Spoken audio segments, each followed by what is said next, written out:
Hey everybody, it's low carb and keto nutrition specialist Amy Berger bringing you Keto Without the Crazy. Yes, I am still alive, I'm still here, and I'm still doing keto without the crazy, and I hope you are too. I am going to do my best to get back to posting weekly videos. I know I fell off the map for quite a while. We could get into why some other time. For now, I just wanted to finally record something and put it out there for you. Comments still come in daily, people commenting on older videos, and I cannot tell you how much that means to me and how much it helps me to know that my older content is still being found. People are still watching it and benefiting from it and finding value in it, and that just really means a lot. And seeing, honestly, truly seeing those comments is what has made me sort of come back to life and want to get back to making videos, knowing that these really do make a difference. So never hesitate to leave a positive comment, preferably a positive comment, whether we're talking about my videos or anyone else's. People really do look at those. You know, there are human beings behind these videos. Okay, anyway. Stick around until the end because I have an important announcement for you. But let's just get on to the topic. And I missed you all. I know that sounds weird because I can't see you, and a lot of us probably haven't ever even met, but I miss you. And I just like knowing you're out there. And I don't know if you've missed me, but here I am anyway. A while back, quite a while back, I did a video called something like, "Are you trapped in an abusive relationship with the scale?" So today we're talking about, are you in an abusive relationship with food? Now, please do not read too deeply into these titles. I'm fine. All of my personal relationships are fine. I'm just using this as a very apt, very helpful, I hope, analogy or metaphor or whatever it is. So if you have particular foods that you know do not help you get to where you want to go with your low carb or keto diet, yet you keep eating them, maybe not every day, maybe not even every week, but you just sort of repeatedly, regularly, consistently fall back to them. And here's something that you might find yourself saying. This time will be different. Anyone? Anyone? No, yeah, none of us has ever said that with a food. This time I won't polish off the whole bag in a sitting. This time I won't inhale the entire pint or quart in a day or two. This time that food won't give me a stomach ache. This time, it won't send my blood sugar into the stratosphere. This time, maybe it won't give me heartburn. This time, maybe I won't wake up with my joints screaming in the morning. So we've all been there, right? But that's what makes me want to use that comparison to an abusive relationship. Isn't that the classic thing? This time will be different. This time that food won't hurt me. Maybe that food has changed. Maybe I've changed. Maybe my behavior around that food is different. Maybe I'm different. Pro tip. It is not different. You are not different. Nothing is different. You have to cut these foods out of your life. If these foods are harming you, they are literally physically hurting you, then they don't deserve to be in your life. They are not treating you well, right? Why would you keep going back to something that keeps hurting you and keeps abusing you? Well, probably because you hope it will be different. And you kind of want to just allow for that possibility that just maybe this time will be different. Now, let me ask you something, my friends. How many times in the past has it been different? 0. 0 times. It has never, ever been different, and it's never going to be different. So there are just simply some foods that you have to cut out permanently. Sayonara, adios, see ya. You just can't have them ever. Or if you do decide to have them, you have to be willing to face the consequence, whether that is joint pain, heartburn, a migraine, maybe a skin breakout, a stomach ache, higher blood sugar if you have diabetes, something like that. And that might be something you're willing to do. You might be willing to say, I know that every time I eat this food, X happens, and I'm willing to deal with X twice a year, 3 times a year, whatever it is. I fully admit, I share with you all the time, I am no saint. I eat low carb keto the vast, vast majority of the time. Once in a while, I have a little something, something. And it's not pretty. And fortunately for me, or maybe unfortunately, because there's no hindrance, I never really have any physical ramifications for doing that. For me, it's almost always all psychological. It's the mental beatdown. I can't believe I did that. I can't believe I did that again. When will I learn? I have no discipline, like whatever it is.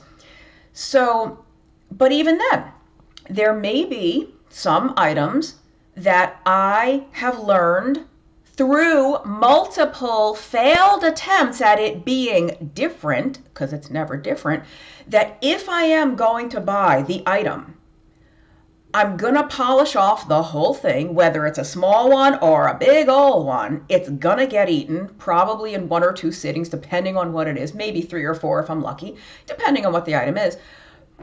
And I am willing to have that happen 2 or 3 times a year, let's say. I'll eat the thing. It was delicious. It was amazing. I'm beating myself up for half a day, and now it's not going to happen again for 6 or 7 months, right?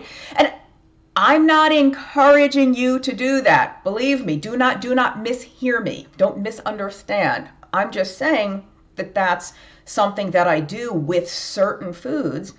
And then there's many other foods that have been cut out of my life because I don't need that kind of abuse.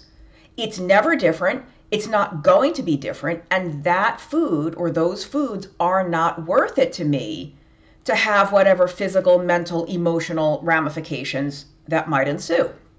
And there are, even when I make those rare couple of times a year exception to have the thing, and I'm not talking here like half a piece of cake at somebody's party or something small, one little bite of something, one little piece. I'm talking like a blowout.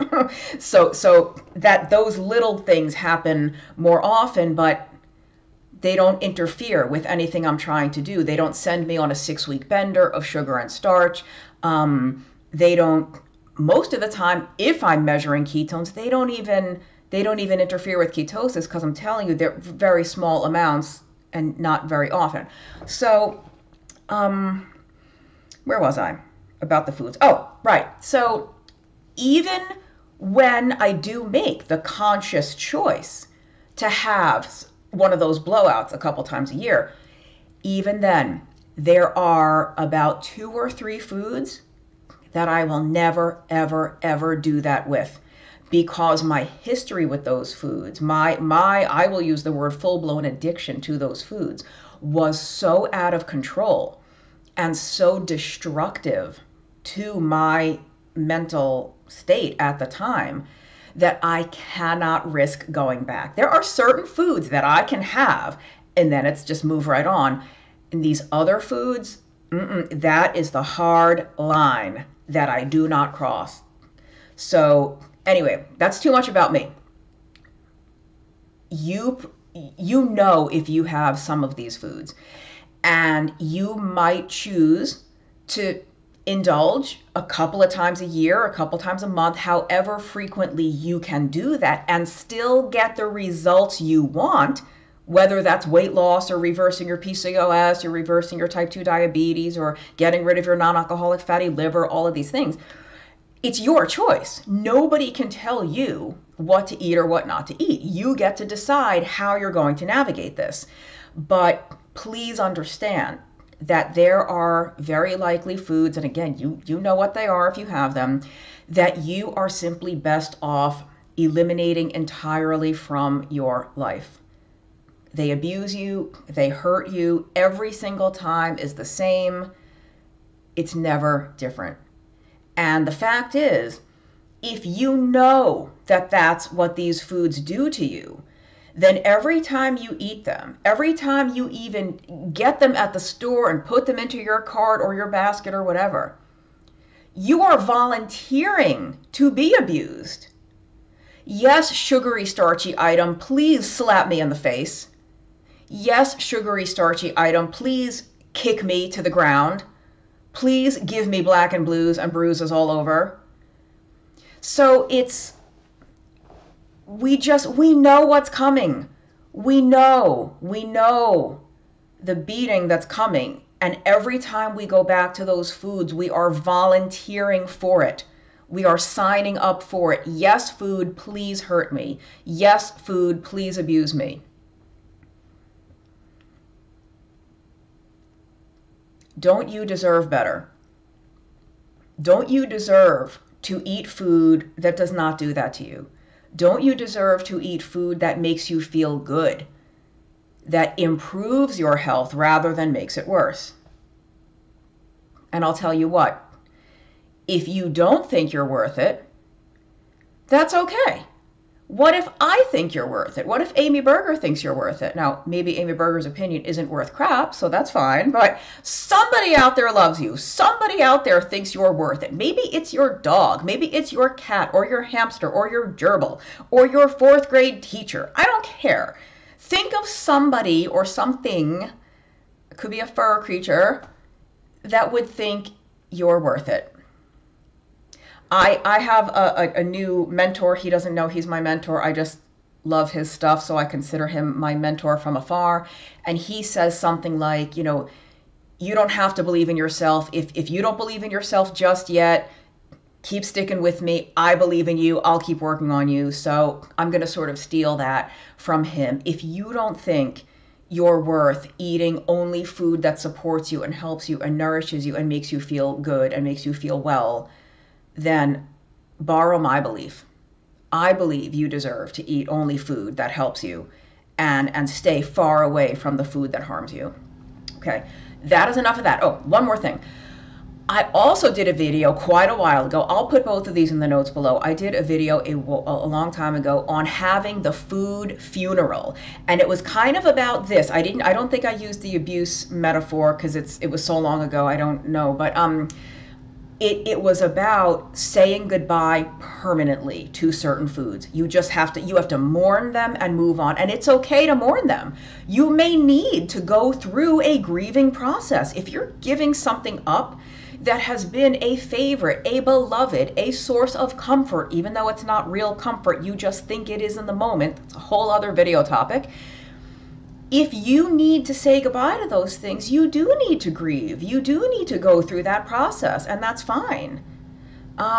So I'll put a link to that video. It was, I don't remember what the title was. It was maybe Mourn and Move On, but it was something about having the food funeral. Okay. Now, for the announcement that I mentioned at the beginning before I close out here, the End Your Cholesterol Confusion online course from Adapt Your Life Academy that I helped create is open for enrollment right now. It is open for enrollment until August 7th, 2023.